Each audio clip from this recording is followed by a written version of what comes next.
এই মুহূর্তে সবথেকে বড় খবর, তৃণমূল ঘনিষ্ঠ হেভিওয়েট ব্যবসায়ী হানিস তাসরিওয়াল আবারও অদ্ভুত কাণ্ড ঘটালেন। আপনারা সকলেই জানেন, আজকে সকালবেলাতেই ইডি যখন তার ফ্ল্যাটে হানা দিয়েছিল, ঠিক সেই সময় তিনি 7 তলার ছাদ থেকে 2টি মোবাইল অন্য ফ্ল্যাটের ছাদে ছুঁড়ে ফেলে দেন। পরবর্তীতে ইডির আধিকারিকেরা সেই ফোন বাজেয়াপ্ত করে এবং সেটি সম্পূর্ণ অক্ষত অবস্থাতেই পাওয়া গিয়েছিল। অন্যদিকে এই হানিস তাসরিওয়ালের বাড়িতে যখন ঢোকে, সেই সময় পুলিশি বাধার সম্মুখীনও হতে হয়েছিল ইডির গোয়েন্দাদের। এর পরবর্তীতে সময় যতই বেড়েছে, যতই এগিয়েছে সময়, নাটকীয়তাও তত ধীরে ধীরে বৃদ্ধি পেয়েছে। শেষ পাওয়া খবর অনুযায়ী ফোন দুটি বাজেয়াপ্ত যেমন করা হয়েছে, সেই রকমই জিজ্ঞাসাবাদও করা হয়েছিল হানিস তাসরিওয়ালকে এবং বর্তমানেও জিজ্ঞাসাবাদ করা হচ্ছে।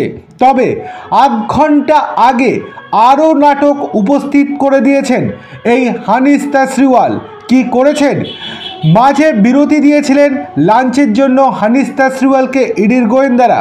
ঠিক সেই সময় তিনি বাথরুমে ঢুকে বাথরুমের পেছন দিয়ে আরও একটা দরজা তার ফ্ল্যাটে ছিল নিচের তলায়, সেই দরজা দিয়ে তিনি পালানোর চেষ্টা করেন, কিন্তু বাইরে মজুদ ছিল বিরাট পরিমাণ কেন্দ্র বাহিনী। তিনি হয়তো ভেবেছিলেন কেবলমাত্র ফ্ল্যাটের সামনের দিকেই কেন্দ্র বাহিনী মোতায়েন করা আছে, কিন্তু ভাবেননি যে পেছনের দিকেও কেন্দ্র বাহিনী মোতায়েন করা আছে। পালানোর সময় কেন্দ্র বাহিনীর হাতে ধরা পড়েন হানিস তাসরিওয়াল এবং তারপরে তাকে টানতে টানতে তার ফ্ল্যাটের ওই রুমে নিয়ে এসে আবারও জিজ্ঞাসাবাদ শুরু করে দিয়েছে কেন্দ্র গোয়েন্দা সংস্থা। ব্যাপার হলো এই যে, তিনি যদি দুর্নীতির সঙ্গে যুক্ত না থাকেন, তাহলে প্রথমে তিনি কেন ফোন দুটি ছুঁড়ে ফেললেন এবং দ্বিতীয়তে কেন তিনি পালানোর চেষ্টা করলেন বাথরুমের পেছন দিক দিয়ে দরজা দিয়ে। এখন হয়তো তাকে যদি গ্রেপ্তার করে, তাহলে সেক্ষেত্রে তিনি তো সংবাদ মাধ্যমের সামনে মুখোমুখি হয়ে বলবেন জোর করে ইডি ষড়যন্ত্র করে গ্রেপ্তার করেছেন, তিনি কোনো দুর্নীতির সঙ্গে যুক্ত নয়। এই কথাটাই তো বলে যখন সবাই গ্রেপ্তার হয়।